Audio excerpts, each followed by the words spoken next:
sort of got lost in our sequence here. Obviously, we're still in chapter 9 of the Avatamsaka, and we're in the verses. I believe we did the first verse, right? First verse, yeah. So we're going to the second section, the second verse. So again, page numbers, what is it for everybody who's 23? 23? Mm-hmm. 22, 23. Okay. 23, 24, or 22, 23. 22, 23.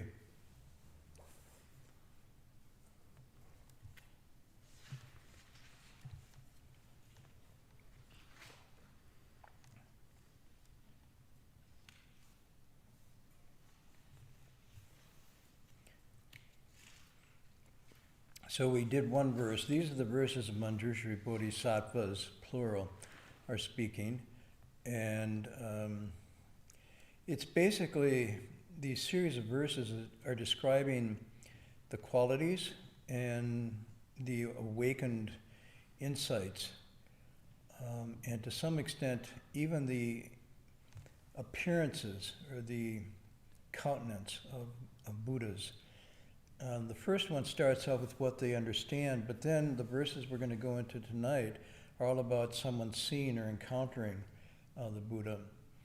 And it's interesting that although these are talking about the actual physical qualities or of an enlightened being, it's the verses start out that they understand that all dharmas are like an illusion, and they've penetrated them without obstructions. Their minds are pure, freed from all kinds of attachments, and therefore, because of that, they're able to teach and transform, to subdue all beings. So, understanding that all dharmas are an illusion, yet we go on to describe these qualities of countenance, which, if we're following the text, would also be like an illusion. Nonetheless, these qualities of appearance have profound effect, and in a sense, are part of the teaching. So one teaches with the content, but also they teach with the actual embodiment, the physical appearance. And in that alone, as we'll see tonight a little bit, can actually be as profound or even more profound than their actual oral verbal teachings, and in some ways more effectively subdue living beings than their words. But this is interesting. So we're going to start slowly, because my Chinese is very slow, reading through this. And maybe we'll just do one verse at a time. So starting with Ho. Ho yo jian chu shang, miao si ru jin shan, ju shi zui ho shen, yong zuo ren zhong yue. So,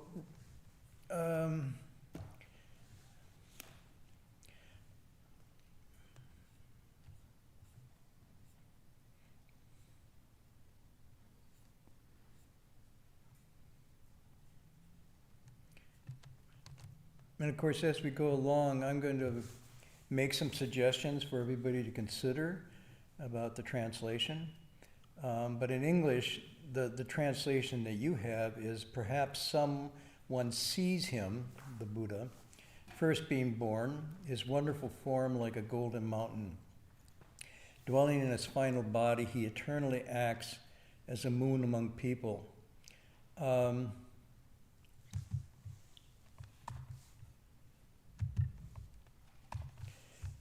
I would suggest here, and this is kind of rare actually, to encounter a sage at the moment of their birth. Here, I would say the wonderful form, I don't know about you, but that's a little archaic and stilted. I mean, when a baby's born, and it's really outstandingly, stunningly attractive in a good sense, you don't say, "Ah, what a wonderful form." And, you don't see the Hallmark card saying, congratulations on your wonderful form. So I think it's a little stiff, and it is too literal a translation of this character. What the character, Su? 妙色. Su,色, yeah. so. It can mean color, actually, and also it's interchangeable with shy, which is used to express color, expression, appearance. But here, when there's a new baby, now in common parlance we say, oh, how cute, how adorable. This would not be appropriate for a Buddha baby. I'm sorry, you just don't say how cute and adorable. I think what it means here is it's more like dazzling, and I'm using English words. Extremely impressive, beautiful in the sense of all the features cause you to be as if you were looking at a great piece of art as opposed to a Hollywood type of beauty or a pageantry type of beauty. And it also can mean here, I would say, bright, extremely bright. I don't think we should say form, but I don't think we should say either body, because body then just implies the flesh thing, and it's a little too coarse. Figure, maybe, but figure then associates here with the Western sense where it's used in a carnal sense. Somebody has a lovely figure. So finding the right words for this is not easy, and what you want to convey this. So I would go with something like, when someone sees him first being born,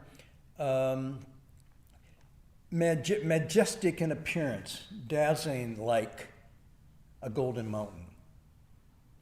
And the reason I would use this is, one, to match the golden mountain. The mountain, when you see mountains, you say they're majestic. They're really awe-inspiring. And so you want to say, if the metaphor here is like a golden mountain, then you want to say something like majestic in appearance or dazzling like a golden mountain. So this is first translation thing. These aren't definitive. I'm just sort of playing with this a little bit to convey this better. We want to make it in English really lively and telling. At the same time, we don't want to balderize it and make it so that it's just reading like a Pulp Fiction novel description. But the thing is that in our culture right now, we have so few sages and virtuous people that the language to describe them has kind of fallen away. We can describe, personalities, the cults of the personality and how they appear in terms of their beauty and their attractiveness and their macho and so on and so forth. But to really describe these sort of majestic, virtuous, awesome qualities of someone whose inner accomplishments glow, we don't have many examples of this. It's really strange. So we're struggling for words here. Dwelling in his final body. Again, I have trouble with the final body. What this is referring to, it's the actual life in which a Buddha realizes full awakening. So we're going to say a Buddha. It's the actual life in which they mature into full Buddhahood. This preceded by many lives. And you can see this. The Jataka tales, for example, are accounts of the Buddha's previous lives as he was on the Bodhisattva path towards full awakening. So when that time comes, when that person is born, and let's say with the story we have of the Buddha of our relatively historical era, Siddhartha Gautama, who becomes Shakyamuni Buddha, he is born and accomplishes full Buddhahood within that lifetime, even though the roots of that go far back in many different lifetimes. So that's what final body means here. But, and here's my trouble with this, is the next line says he eternally acts as a moon among people. So if you'll excuse me, but final and eternal are not complementary. They're two different ideas. One, final, suggests terminal, the end, whereas eternal suggests continuity, not unending. So I would say, as we see in the lotus, it doesn't mean terminal. It doesn't mean that's the final existence or the final coming into being. And you'll see this especially in the Lotus Sutra. The Buddha is presented in the lotus as eternally appearing in many forms over the ages, as a guide, as a mentor. So the thus come one, thus gone one is basically neither coming nor going. It's a state of being that isn't in samsara, but at the same time, it's also not gone off to forever nirvana, as we think of nirvana as removed now from continued existence, but something quite different. It's hard to wrap our minds around this, but I think the lotus is really a good indicator here that this cannot mean a terminal end. This is Buddha's last existence, but merely a beginning, and they say of an eternal kind of lifespan, eternally acting and appearing as a moon. And something about, maybe the lotus also talks about omnipresence. Omnipresence means present everywhere, but also implies at all times. So I think there's a lot we could talk and debate about this, but in my mind, at least in the Avatamsaka, it's pretty clear that these distinctions of beginning, end, and middle don't hold. And we quoted this passage last week. Well, let's start with the preface. Going and returning with no border. Movement and stillness, one stream or one source. Movement and stillness, life and death. Going and returning, coming and going from existence out of existence without a border and a continuity. And you see this in one time is all time, one place is all place. I think what you're getting here is a kind of inconceivable but not completely unapproachable state of continuing presence in enlightened state as a teacher and transformer of beings in many forms. And even here you have Manjushris, plural. So I think we have to think of it this way, and that's why I don't know what the change would be, dwelling in his final body, eternally acts. We can play with this a little bit, but I'm just hinting at something that might need attention. Okay, anything on that? Comment? Question? I find dwelling kind of a little bit like he's, what do you call it, like an alien in a body. I don't know what better word to have. Like schizophrenic, right? If everybody can hear that, he says dwelling. When you're dwelling in your body, so it's kind of somehow you're like an alien. Like an alien dwells invasion, right? Alien dwells in your dwelling in his final body. Well, and it's almost here you have it's glad you brought that up, because you have him and his body as two different things. yeah. So he's dwelling. So yes, you could say he takes living, Maybe living. abiding. Yeah, but I wouldn't go with dwelling or occupying. Again, it's a little alien. So again, you can see how the language changes your meaning of this, but I think what you want to come away with is, one, that even upon birth, there's an awesome, majestic quality to his appearance. And secondly, he comes in and accomplishes that full awakening in a lifetime, and he lives that full awakening within that lifetime. Nonetheless, after that lifetime, he continues in some way to act as and here we have the metaphor, a moon among people.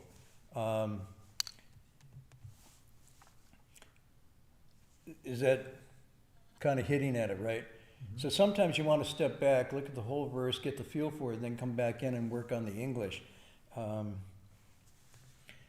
There's a verse, the verse goes, a Buddha is like a clear, cool moon, always roaming in empty space. When the waters of the minds of living beings are pure, awakening manifests within them. And so this is a wonderful verse to indicate this metaphor of the moon and the water that reflects it. And actually, if you think about it, the moon itself has no luminance. The only way the moon shines is by borrowing the light of the sun. So this is a very kind of interesting metaphor that the moon is a secondary illumination body that is actually picking up the light of the sun. So you can work with this as far as this chapter, which is the light chapter. The light is released, the moons pick it up and shine, and then the moonshine is picked up by the water. So you basically have the Buddha, all those who are gathered, and then living beings who are getting this diffused reflection. It's really quite nice. But if the Buddha is as a moon and doesn't create the light its own, so it's how to can this relate to, going to call our ability to tune in to this light. It's in us, or this light is outside us, and we kind of reflect on this. I don't know. Yeah, you can go back. The other one that the Avatamsaka has is that when the sun rises, the mountains that are the highest pick up the rays of the sun first, and as the sun sets, the mountains that are highest leave it last. And that's there the Buddha then is represented as, or the Bodhisattva as the Buddha is represented as the sun, and the mountains are the living beings, bodhisattvas, who pick up and reflect that light. They're the first there and the last. My teacher said when he was in the monastery, he was the first one up in the morning and the last one to go to bed at night. He was really vigorous and diligent. Or using this metaphor of the moon, then you have the idea of the interaction between the minds of living beings and the light of the moon. And I would stay with that. I wouldn't push it past just a metaphor.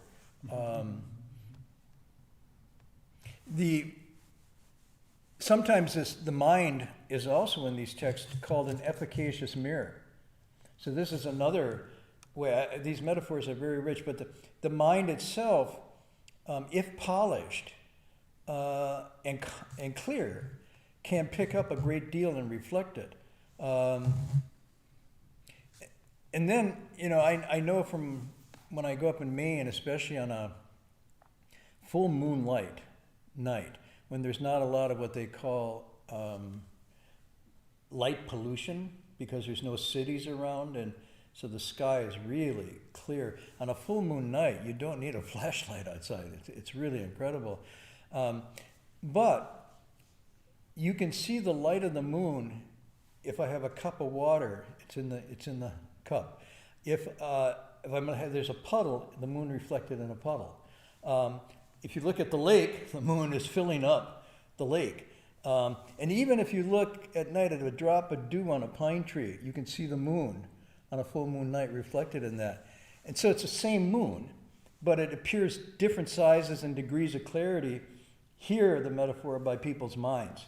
So whatever your capacity is, you pick it up or not. If the lake is disturbed, it picks up shards of the moon's reflection.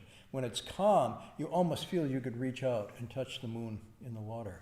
So this again, I love these images because they talk about pellucid and lucid and clear and pure, but it's not so much a moral sense as about a cognitive clarity of mind and spirit that's able to see. Yeah. Okay. Let's go on. Okay, the next one. 或见进行时，就无量功德，念回觉善巧，上夫狮子部。Everybody's in amazement. Wow, we're doing 2 verses tonight. Maybe we'll even get in 3. We're on a roll here. So here we have the actual English that you have in front of you. Perhaps someone sees the Buddha walking, replete with merit, limitless merit and virtue.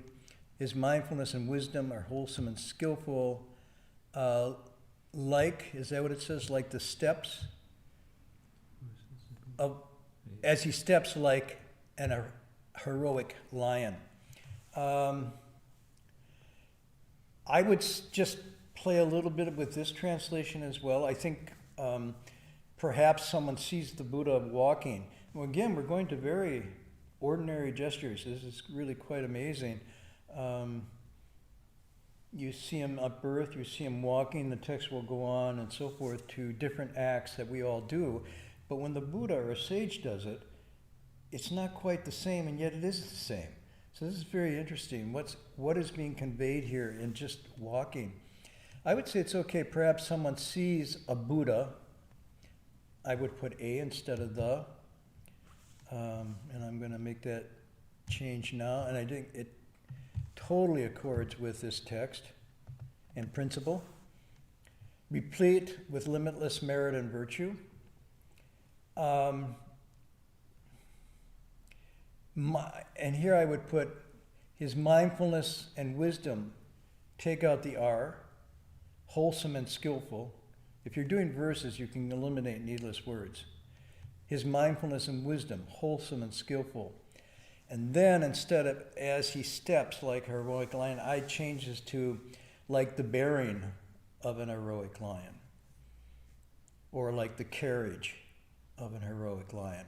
Meaning the bearing is what you're conveying here rather than the steps. So when someone has a regal bearing or a manner of a bearing, you use bearing in English to describe a kind of gravitas, a kind of awesome deportment, if you will. Someone has a noble or a regal or upright bearing rather than the steps. The steps just sounds a little clunky. It sounds like everybody's steps. You do the 2-step, you do the 3-step, but bearing is something that's a little more elevated. So anyhow.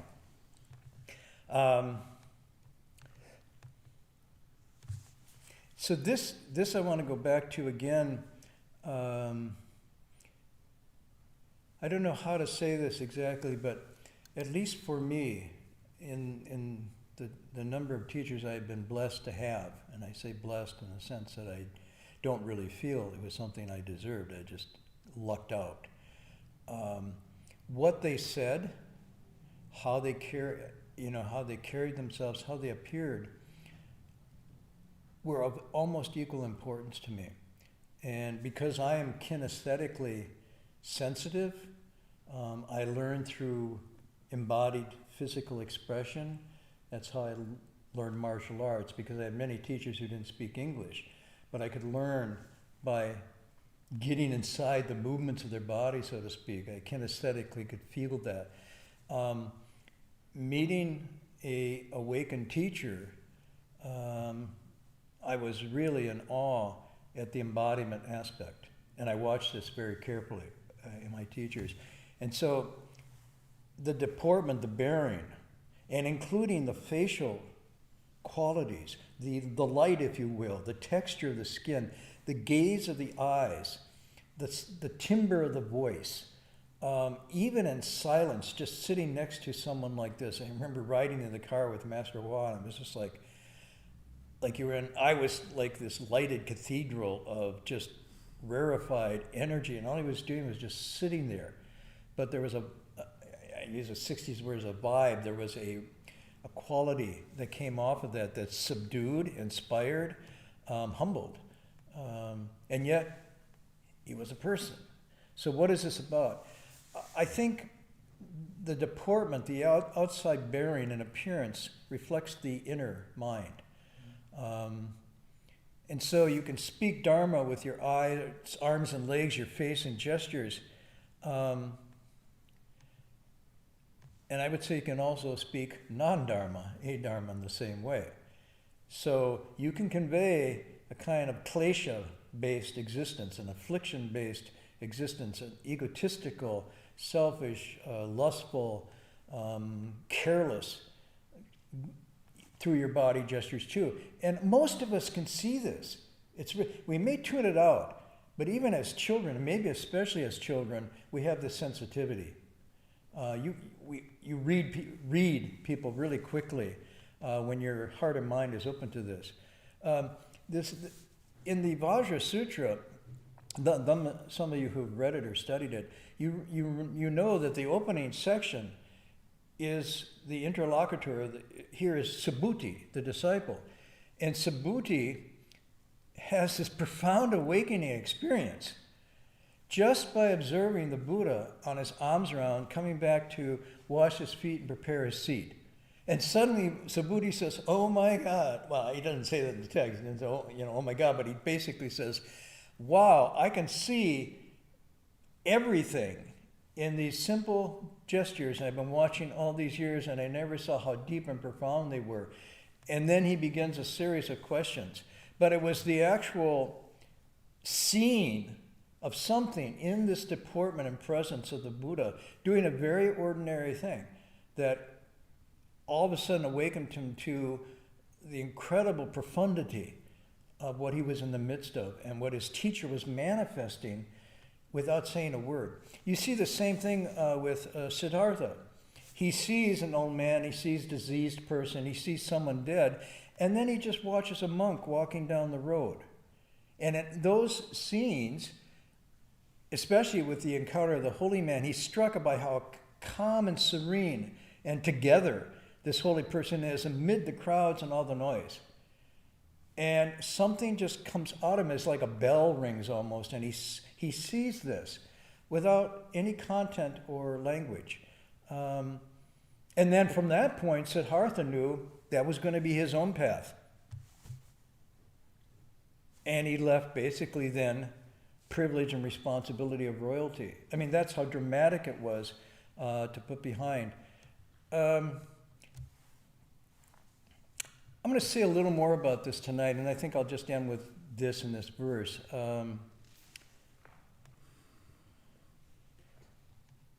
There was a Nobel Prize winner from 1912, one of the earlier Nobel Prize winners, who got it in what they called then physiology or medicine. And then it was called physiology. His name was Alexis Carrel, French.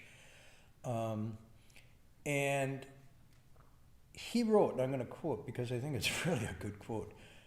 He's not a Buddhist, I don't think. I don't know what he is, but he does nail it with this. He says, moral beauty. This is interesting what we call virtue, but he calls it moral beauty. So this is another way of translation. Moral beauty is an exceptional and very striking phenomenon. He who has contemplated it, but one time, never forgets its aspects. Once you encounter this, you never forget it. This form of beauty is far more impressive than the beauty of nature and of science. It gives those who possess it its divine gift, a strange and inexplicable power. Again, those who have it have this strange and inexplicable power. Again, the ability then to subdue and inspire without words. It establishes peace among people. It creates this vibe of peace. Much more than science, art, and religious rites, moral beauty is the basis of civilization. So, I mean, again, this is 1912. I wish it were 2021 that this would be instead, because it should be said again and again, but this is the degree to which somebody who's not particularly, I don't think particularly religious, is sensitive to this. I'll give you example. This was from a story I encountered from my teacher about one of his teachers, one of his mentors, Shu Yun. Actually, he was a mentor of two of my teachers. I was lucky enough to have, again, the reflected light coming down from Shu Yun through my teachers to this muddy puddle, me, and able to pick up something from that. Shu Yun, literally his name means empty cloud. That was his Dharma name. His birth is not exactly fixed. Some people say it's September of 1940. He's born. And he passes away basically in October of 1959. So roughly 119 years of life. He was renowned both for his teaching ability, his erudition, but particularly for his Chan skills. He was a Chan Buddhist master, probably one of the most influential Buddhist teachers of the 19th and 20th centuries. In any event, And I'm asking Locke, if Locke, you could put up some pictures as I just talk about him. Fortunately, there was some photography available then, so at the Buddha's time, we don't have any photography. Last week, we had representations through the Gandhara of what, and I think even from those representations, you can get a feel how embodiment can inspire, even though these are not pictures of Buddhas and Bodhisattvas from the Gandhara period. Here we have pictures of Shu Yun, and I'm not looking at them, just so if you could kind of scroll through and people can see what he looked like. But the story goes that he really cultivated precepts and his samadhi skills. And because he was such good roots and pure in body and mind, his accomplishments were quick and pretty deep. He was also an inspiration, at least for me, and I think for Heng Sure, of the bowing pilgrimage, particularly me. I read his autobiography as I was transitioning from layman to left home, and it really moved me. And he's one of the famous monks that did the 3 steps, 1 bow pilgrimage. So when I read that, I was really, really touched. In any event, he was riding on a bus. I don't know whether it was Shanghai or someplace like this, after he had become a monk and later in his years, and a band of robbers boarded the bus with weapons, and were really gruff and rough and just roughing everybody up and robbing them, taking their jewelry, taking their money, beating them up if they resisted. And when they came to Shu Yun, he was sitting there. The robbers put their palms together and said, "Oh, it's okay, Venerable One, don't let us disturb you. Please be seated, just stay there." And then they didn't touch him through the whole thing. Now, if you look at a kind of what is up there, I hope that Locke is showing his pictures, you can see something in his face. I don't have him in front of me, but I remember the first time I saw a photo of him, I was just sort of struck, and that's a photo, that's not actual embodiment, of the radiance and the virtue and this quality that he has that could do this to robbers. So this is really quite interesting. Someone else who talks about this is Mencius, and I'll read you some different translations of it, but Mencius says the Shunzi, the exemplary person, his nature is Ren, which is humaneness and a kind of righteous quality, being right-centered on, and a propriety, respectfulness, and then a penetrating wisdom. And he says these 4 qualities are rooted in his or her heart. They're not just external. They come deep from the heart, and they grow apparent in the brightness of their countenance. They become apparent from the heart out to the brightness of their countenance, and even the suppleness of their back, and the spreads to their 4 limbs, evident in wordless embodiment. This is pretty cool. Another translation of that, the essentials of a noble person's character are humaneness, fairness, propriety, and wisdom. Rooted in the mind, they show themselves in external appearance. Their luster can be seen in his face or her face. Their fullness can be seen even in his back from behind, and go out as 4 limbs, and these 4 limbs reveal without speaking. So this is what we're talking about. Then Mencius goes on, because Mencius and Confucius in their own way really parallel the Buddhist teaching that everything is made from mind alone, from our own mind and heart. And as we cultivate that, it starts to naturally expand. I mean, it talks the 4 Brahma Viharas of the natural expansion of a cultivated mind, a cultivated heart. And I say natural, it's not like you have to then use effort. They actually flow out and expand, because that is their nature to do that. You don't have to do anything. You can't, in fact, stop it. And so this is the thing, as you say, this sage is not going to teach him one. As soon as someone meets him or her, it comes out. It just spreads. So Mencius goes on to say, if anyone having the 4 sprouts, meaning these 4 virtues within himself, knows how to develop them to the full, knows how to just unobstructedly let them become more and more full, it's like fire catching a light. And that struck me as something one of the Greeks had said about education. Education is, how do they put it? The person, the student, is not a pail or a bucket to be filled, but a fire to be started. And this thing here is like, he says, someone who has this, it's like a fire catching a light. Or a spring as it bursts through, like a bubbling spring that bursts through. And then this line, if able to develop them, he or she is able to protect the entire world. This is that expansiveness of the virtue part. So maybe enough on that tonight. I really, really like these passages. And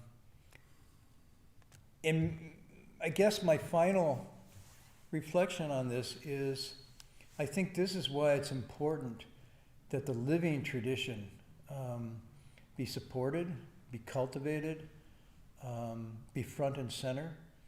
And by that I mean that the teachings not only are taught and translated, but to the best of our ability embodied, that we actually become living sutras, living shastras, living vinaya. One, because especially in today's age, authenticity is a key for transformation.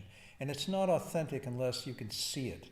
You can hear it, you can idealize about it, you can kind of imagine it.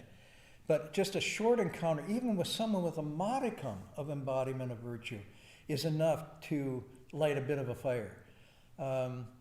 So this is why the academic study of Buddhism is really important, but it's not enough without the actual eating of it, the digesting of it, and a manifestation through actual lived experience. This has been true in the Buddha's time. You can see his encounters was the thing that inspired him. Those who encountered him were inspired, and continuously down through the ages. And so keeping alive and protecting this living tradition is really important. One way you do is you just support cultivators of the way. Okay, you say, well, I can't do it. Well, then you can support them with food, medicine, clothing, shelter, coming to their talks, taking them to doctors and dentists and so forth, helping them keep their precepts pure, in many ways being protectors. But according to the Avatamsaka, the best protection is to manifest the body and speak the Dharma. The best protection is to live according to the teachings. And that doesn't mean left home or lay. It just means if you do this, the effect it has will really radiate. And of course, the converse is equally true. And the worst, the Buddha says, is when the Dharma is declining, people talk it, but they don't walk it.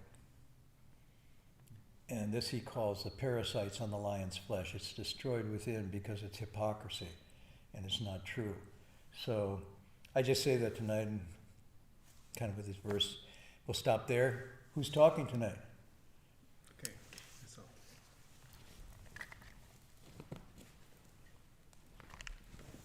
By the way, I met somebody who said, I never could get into Buddhist art. I always see that it's one-dimensional, it's flat. There's just like statues and stones there, and so forth. I said, hey, let me show you the slideshow that these guys presented last week. And so a couple of people, when they look, they go, oh my, wow, that's different. That's not Buddhist art. But I was, in a sense, that you shared that with me, was able to present that. All of a sudden, people could imagine through those images a kind of liveliness and humanness to this that's lost in what they say is that formal, stiff art. So, anyhow. Just a moment. Marty, your story, how the body, cultivated body and mind can inspire others. It reminds me of my first retreat in Latvia.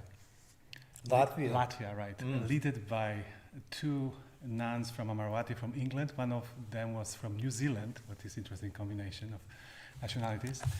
And she was talking how she's inspired by her hero in cultivation. And she was talking about Master Shiyun, Empty Cloud.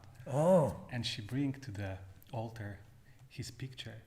She says, this is one of the best friend, and his facial expression, kind of appearance, very kind of deeply kind of touch her heart, and she bring to the altar and everyone kind of can see in this. So today I want to share something what's Jinchuanshu and myself are keeping in our hearts and minds. Probably many of you are aware of the situation with COVID, especially in India. We have a kind of a new wave of this virus, which very dramatically hit many people. And the situation is very tragic in many ways. I just saw the report from yesterday, like 414,118 exactly new cases was registered in India, and every day almost 4,000 people are dying. And we know some people, a friend who says that actually is 10 times more than all the statistics shows. So the situation is very difficult, and he gave even us, very kind of dramatic picture what's people facing right now. Like for instance, if some relative pass away in the hospital, so they taking out the hospital is covered, even they cannot recognize the face, the person, and for a long time they have to wait for the cremation, and in the end is no ceremony, no funeral, no any gathering. You can imagine of the intensity and level of pain, of difficulty what people facing. And it's many ways how we can respond to this situation.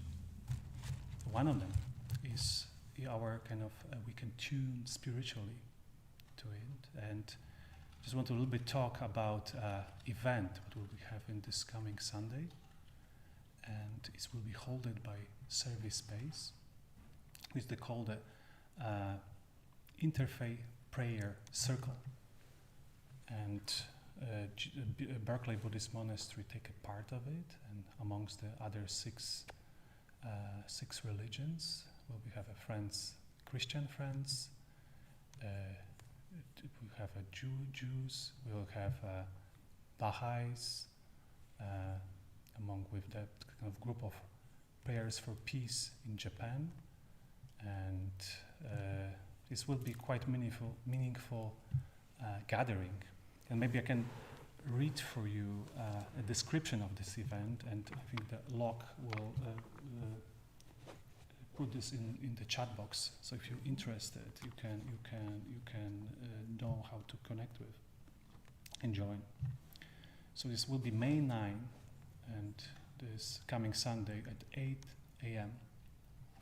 We invite you to join an interfaith prayer circle for supporting our brothers and sisters in India who are facing an utterly devastating and heartbreaking surge of coronavirus. In India, when someone's loved one passes away, there is a common tradition to go for besnu, which quite literally translates to sitting. No words are spoken, but community members simply sit in silence with a wordless whisper in their hearts. We are in this together. While we can't wipe away others' suffering, our kinship certainly creates a field of resiliency and reminds us of the grace that lies in between the dance of embrace and release. Together we awaken to not only help walk each other home, but also ignite our innate compassion to support others. In a similar spirit, Our 2 hours video call will be anchored in invoking the sacred from diverse spiritual traditions, interspersed with an array of voices who are currently in the midst of unspeakable tragedies, and the stories of everyday heroes on the ground who are feeding the courage to respond with a great compassion. It's in our description, and from our side, from the monastery, we wish to offer some practice, our home-based practice. We want to do practice, offer 3 steps, 1 bow practice, and it's kind of offer this practice of the care and compassion, equanimity, forgiveness, and as well, and kind of sense of let go. And just want to share one thought, and what struck me deeply, and the Jinchuan also was kind of moved by it, and we have some reflection brainstorm before this event, and this what kind of attitude we can have when we seeing this kind of situation, how we can skillfully respond with compassion. And the rather kind of aim our wishes and intentions to have a kind of a visible, kind of direct, measurable, concrete impact, or to kind of change something, or maybe even sometimes force conditions. We can embrace these conditions. From one side, we can have a compassion, can warmth, and wish to release suffering, try our best. But also we can kind of hold it with equanimity, tuning to kind of reality, kind of tuning to things as they are. As we know, in reality, we are facing impermanence, right? Everything comes and go, and we're facing sickness, we're facing old age, we're facing also death. But is a choice when we can see these things with kind of natural flow, and we can hold this impermanence with kind of gentleness and balance and balanced way, and be not disturbed by this condition, but at the same time have the warmth of the heart, be very express our care for this condition, what we have in India and all the globe. So this Sunday in the morning, we together with many people, I think it seems it would be quite big event, will kind of hold the space together and express and send our best wishes and connect with others who need the help right now. You can just just kind of emphasize. I thought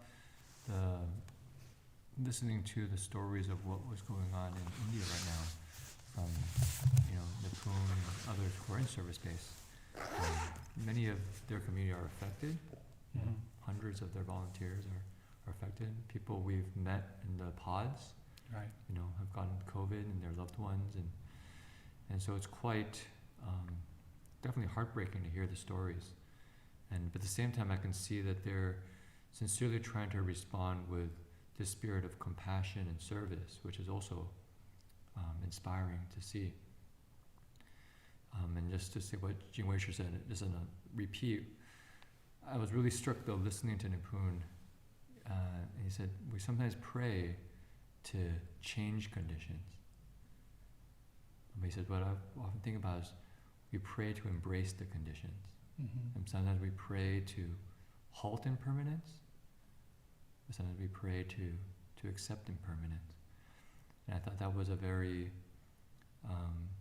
talking about the 4 Brahma Viharas in terms of compassion, that kind of attitude I think is what allows us to be able to face suffering and not get overwhelmed by it. And so it's kind of in that spirit I think people are trying to gather this Sunday at 8 a.m. and everyone's welcome. I think there's a place you sign up on the internet. If you can, probably Locke has it up right now. Yeah, it's on the chat box. Mm-hmm. So yeah. Okay, so others announcements. So tomorrow, like every week, Rabbi Heng Sure will lecture on Avatamsaka Sutra at 7:30 p.m. We'll keep going our schedule, everyday schedule. Pretty soon, I think, when will we have Buddha's birthday? Oh, we're gonna have Buddha's birthday, I think May 23rd. You look at the Berkeley Monastery website. We just put it up today. And so the plan is Sunday, I believe, May 23rd. I'll have to double check here. Yeah, May 23rd in the morning at 6:30 a.m. We're gonna do the same thing we did last year, where people can register your name and we'll read it in the monastery. I've seen people really enjoyed that. And then that'll also be the day we'll start a 3-day Amitabha recitation session. And so you can find that at our berkeleymonastery.org website. I was also asked by the Translation Institute at DRBU that if you're interested in joining the translation program, you can sign up. I think you're going to find the application there you have to go to DRBU website, click academics, become the Translation Institute, and then there's a place to apply. So that's actually a really good program. You can, for those who are inspired, or you can improve on the translation we had today on the Avatamsaka. You can see there's a lot of work to be done. You can join in the efforts. It's a good chance to be among Dharma friends, fellow practitioners, doing something wholesome, investigating the sutras. I'll tell you, if you translate, you really get into the translation of these texts, you will drop into a pure land you didn't even know was there. No, seriously, you'll lose sense of time and space and pollution. Someone once, the texts actually say it's the work of devas. Translation puts you into the deva realm. Truly, short of getting fully awakened, translation is really something worthwhile. And in a sense, it could be a form of right livelihood. For sure. If you thought about it that way. But in terms of supporting the Dharma and the truth and light in the world, wow, one could do far worse than be a translator of wisdom text. So go for it. And don't worry that your language skills aren't there, because they will come in the doing of it. And that's the best way to learn the language, not prior to it, but right as you're engaged in it. And the translation program follows the scholar practitioner model, which is that you read it linguistically, philosophically, but you also read it through your own cultivation. And when these two kind of rub together, that's when inspired translations can come about. So please do this. Just 1 year commitment. Yeah, 1 year. One lifetime. One lifetime. Multiple lifetimes. Okay, We'll do dedication. transference.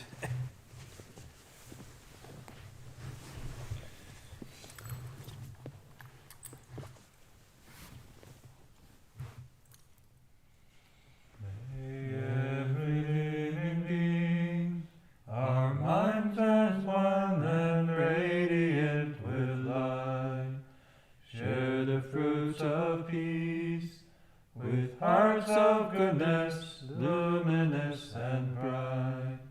If people hear and see how hands and hearts can find in giving unity, may our minds awake to great compassion, wisdom, and to joy. May kindness find reward. May all who sorrow leave their grief and pain.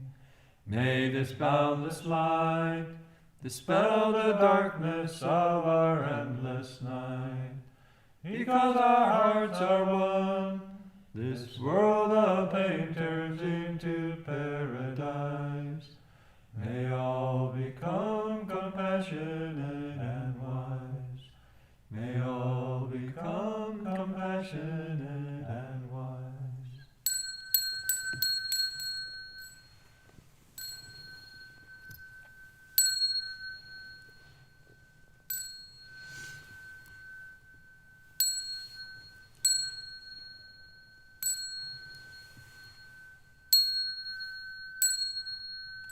Bowing respect to the triple jewel.